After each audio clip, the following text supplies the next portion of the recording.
जिस तरह का पार्लियामेंट सेशन बुलाया गया है जिसमें न सवाल है न मंत्री जवाब देंगे न किन्हीं विषयों को लेकर चर्चाएं होंगी और जो वर्तमान समय में देश की गिरती हुई अर्थव्यवस्था है, भ्रष्टाचार का बोलबाला है, कानून व्यवस्था पूरी तरह देश में खासकर उत्तर प्रदेश में फेल है, जहां नौजवान रोजगार का संकट झेल रहा है, रोज प्रतिदिन आंदोलन सड़कों पर संघर्ष के रूप में दिखाई दे रहा है, लगातार किसान आत्महत्या करने पर विवश है, बुंदेलखंड कब्रगाह के रूप में तब्दील होता जा रहा है, भूख का संकट, रोजगार का संकट, मजदूरों का संकट देश के सामने खड़ा है। जिस तरह के हालात हैं, मुझे लगता है कि देश का संसद हो या विधानसभा हो चर्चा का केंद्र है, लेकिन कहीं ना कहीं भारतीय जनता पार्टी की सरकार इन सभी चीज़ों से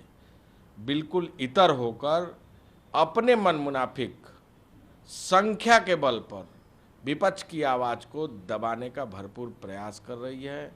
वो सवालों से भाग रही है, देश के नौजवानों से, किसानों से, मजदूरों से, कोरोना काल के संकट से किसी तरह की चर्चा नहीं करना चाहती। इसलिए उसने केवल जो सत्र चलेगा वो अपने मन मुनाफिक चलाने का काम करेगी, जिसका कांग्रेस पार्टी ने शुरू में भी विरोध किया। उत्तर प्रदेश में आज कोरोना एक जिस रूप में महामारी के रूप में फैलता जा रहा है, सरकार लगातार उत्तर प्रदेश की जनता के जीवन और जान के साथ खिलवाड़ करने का काम कर रही है।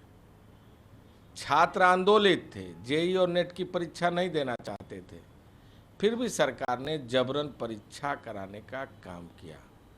पहला ऐसा राज्य था जिसने बखूबी यह कहा कि हमने बीएड का परीक्षा कराया है, ये भी करा लेंगे, जबकि बीएड की परीक्षा में किस तरह का गैदरिंग हुआ, कितने बच्चे बीमार हुए, उसको दृष्टिगत रखने का काम नहीं किया। न जांच की व्यवस्था है, न इलाज की व्यवस्था है, न अब तक किसी तरह इस बीमारी से लड़ पाने में सरकार सक्षम दिखाई देती है।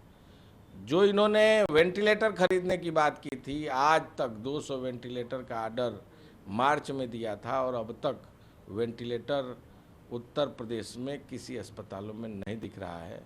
जहां जांच करने वाले तमाम प्राइवेट संस्था के लोग पूरी तरह इस सरकार के आदेश को नकार चुके हैं, यहाँ केवल रिकॉर्ड बनाने में, आंकड़ों की बाजीगरी में और उत्तर प्रदेश की जनता को गुमराह करने में यह सरकार लगी है। ये सरकार इस महामारी से लड़ पाने में पूरी तरह फेल है। उत्तर प्रदेश केवल आंकड़ों तक सीमित है।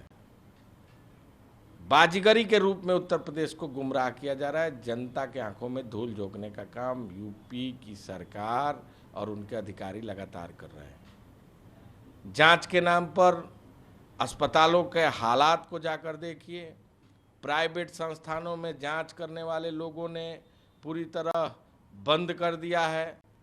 सरकार केवल रोज झूठे आश्वासन और झूठे भाषण और कोरे कागजों की केवल दास्तां सुनाने में व्यस्त है।